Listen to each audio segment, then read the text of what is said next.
Alright, so there's no big fancy introduction to this video, I just thought I'd get straight into it. So obviously this is my initial reaction to Ascension of the Cybermen, and my initial reaction is... it was okay. It took me a while to formulate what I actually thought of this episode. Kind of similar to Villa Diodati as well. To be honest, this one's hard to criticise because, well, we haven't seen the full story yet. Obviously the finale will be airing next Sunday, so until that point, I don't know whether I can give you my full and concrete opinions on this story.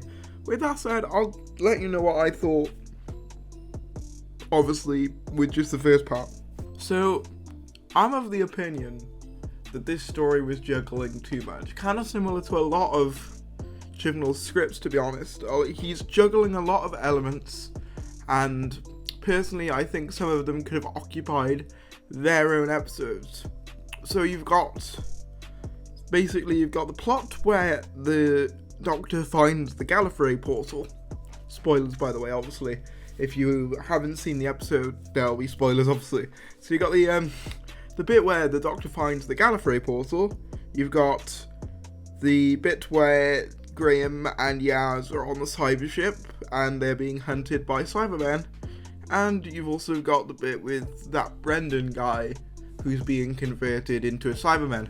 I think I'm assuming a Cyberman. Some people have theorized that it could be another Doctor, and that the thing that he was put in is actually a chameleon arch to hide it.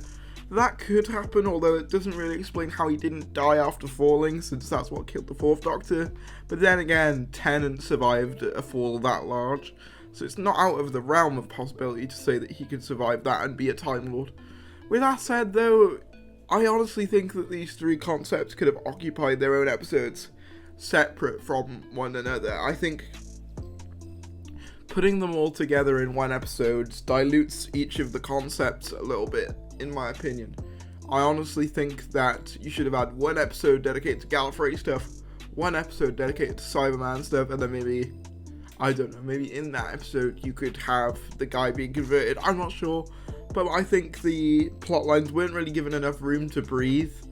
I thought the main cast was, they're basically the same every week. You know, Jodie.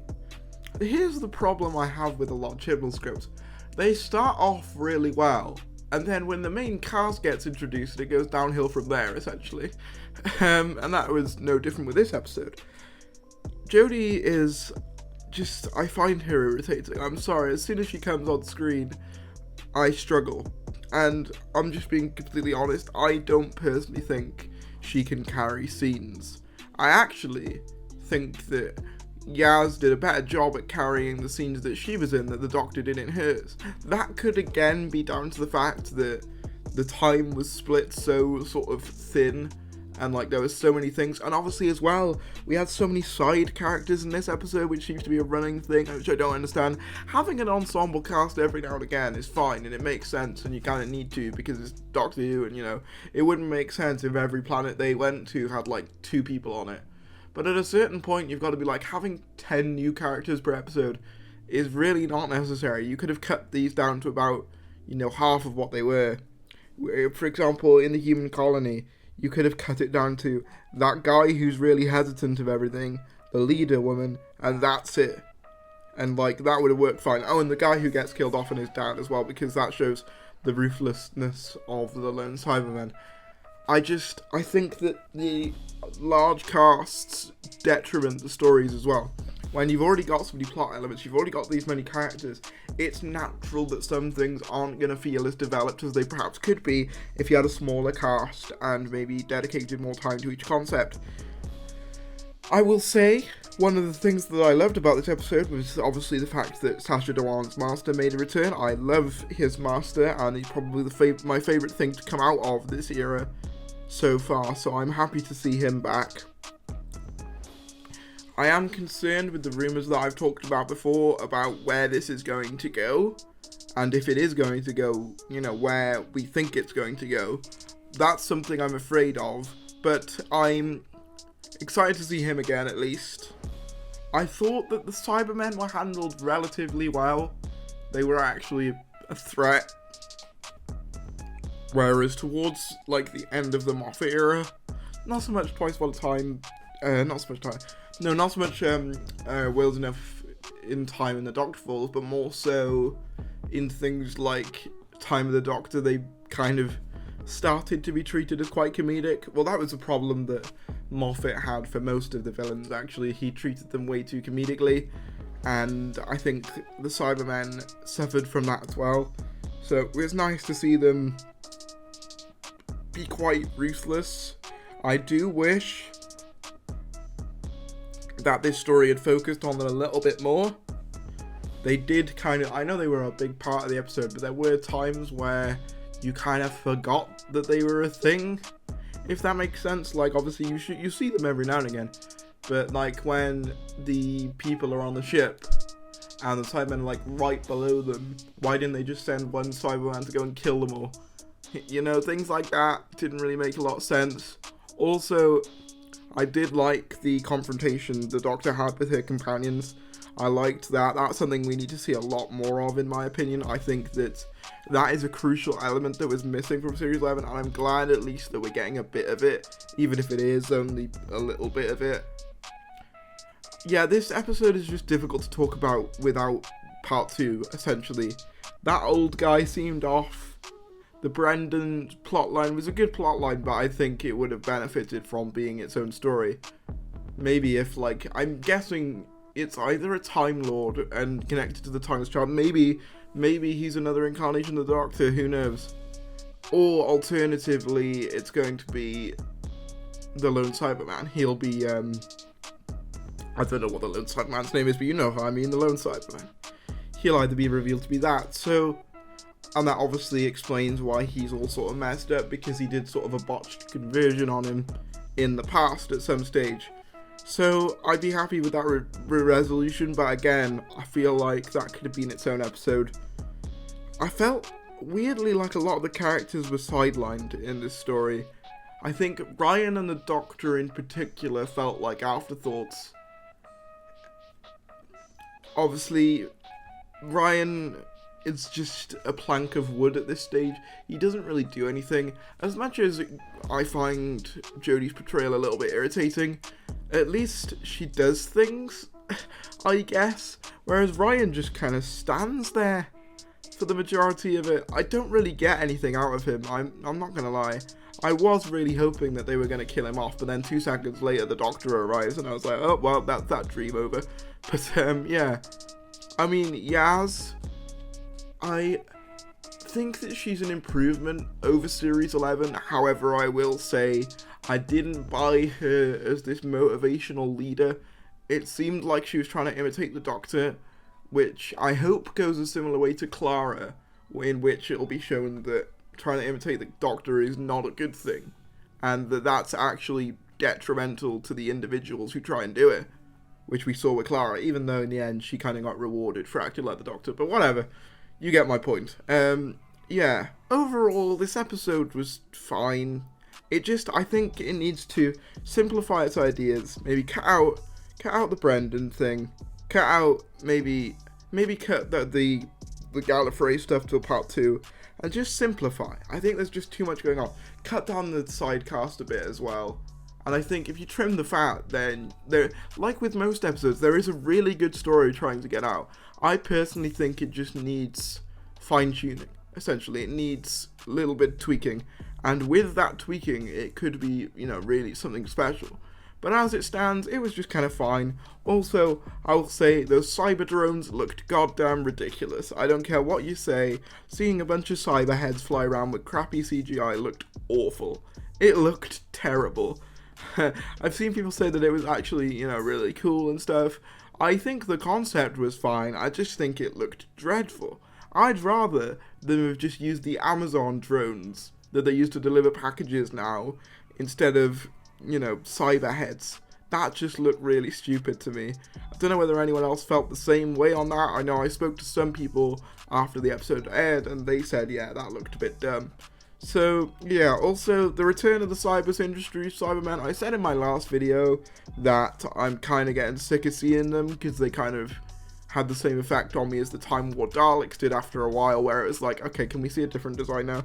But in this episode, they were fine. They didn't really take up too much of the screen time, which was good. They were just kind of these old, busted up designs, which kind of makes sense within the context of the story. I was a bit annoyed that we didn't see the new design that much, but then again, that's likely going to be more in part 2, I'm hoping. I am slightly concerned that the Cybermen are going to be overshadowed by the Gallifrey and the Timeless Child stuff in the finale and the Master, because if you think about it, Series 8, we had the Master overshadowing the Cybermen. You had Series 10, where the Masters, in that case, overshadowed the Cybermen again. So I hope that's not going to happen in this story. I personally don't think that the finale is going to pay off. I don't think it can. I think Chibnall's sort of written himself into a corner a little bit, whereas whatever conclusions he pulls, they're not going to be satisfying, in all honesty. Obviously, I will withhold my entire judgment until the actual episode airs, but I'm of the personal opinion that when you write so much into a finale, there's only so much that's going to pay off, in my opinion, and yeah, I don't think he's going to be able to pay all of it off. Even, Moffat couldn't do it in, Time of the Doctor. A lot of it felt quite rushed. So, yeah, those were my thoughts. Let me know what you guys thought about this episode. I'm interested to see what the finale is, if they do go for the thing that I've been worried that they do, because if they do, then that's it for me. But let me know what you guys thought of this episode. I just think that it was okay. It was nothing great. It was just fine. It was just again, kind of like the last episode, and I think Can You Hear Me was probably better than this, for the simple reason that it didn't feel like it was retreading such familiar ground, whereas this kind of does. You have the surprise reveal of a Master at the end, which kind of felt very similar to World Enough in Time. You had the whole new design of the Cybermen just coming out of nowhere, which kind of felt very similar to Nightmare in Silver. You had a lot of similar elements to other stories. So in that sense, it's one of those things where I thought that there were a lot of similar elements to prior stuff. And I think that Can You Hear Me was better based on the pure fact that it did some more original stuff, I would say. The dream type concept we've only really seen once in New Who, at least, with the Dream Lord. So at least it had some unique ideas, and the animated segment, and it had little animated bits. It was unique, is what I'm saying. Whereas I think with this, if, you ask someone who's not a Doctor Who fan what they think a Doctor Who episode is, this is probably what they would come up with. I'll also say, I know I said that I just about wrap this up, but I also forgot. The Lone Cyberman didn't work nearly as well in this episode as he did in the previous one.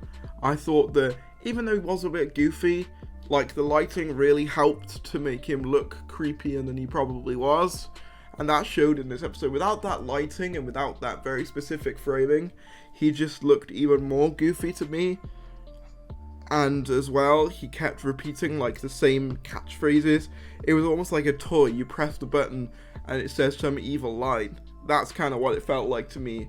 Also, it didn't make sense to me that he was the leader of the Cybermen when they don't value emotions. Surely they would see a Cyberman with emotions to be inferior or something like that. They would see him as a defective Cyberman, essentially. So the idea of him being their leader confused me a little bit, but whatever. I guess I don't write the scripts.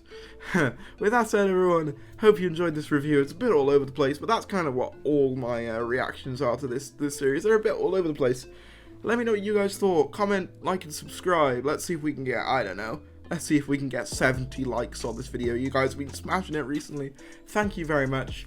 As I've been saying recently, the percentage of people subscribed is still quite low, so if we can, get people to subscribe and hit the bell, make sure that you are subscribed. I'm trying to get as much stuff out for you guys as possible at the moment, so make sure you're subscribed for that. Obviously, you won't want to miss my thoughts on this finale, because I can imagine that it's going to do some major stuff if what is rumored is going to be true, which I'm hoping it's not, but it's looking like it will be. So yeah, like the video, comment down below your thoughts, subscribe to the channel, and in the links in the description below are links to my Twitter and my Discord. Thank you for watching, and I will see you.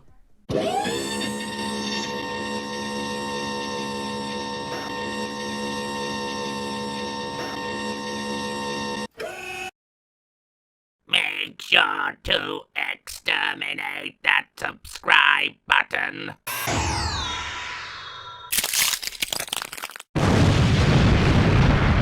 Eliminate wrong way.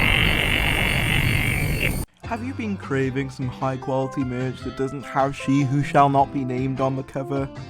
Are you struggling to get a gift for a family member or relative after they seem to have everything after Christmas? Well, fear not, as I have the perfect solution. Introducing Thary's merch! Not only is this merch high quality and affordable, but if you purchase it you'd also be helping me, which means a lot. But I didn't stop at just shirts, oh no. On the Thary's merch store you can get notepads, hoodies, mugs, and more. Just visit the link in the description below, and on screen now. Because hey, every penny you spend in the Thary's merch store is a penny that the BBC won't see. And I think that that's something we should all be proud of. Oh, look down there, you got a little shop. I like a little shop. Never mind that.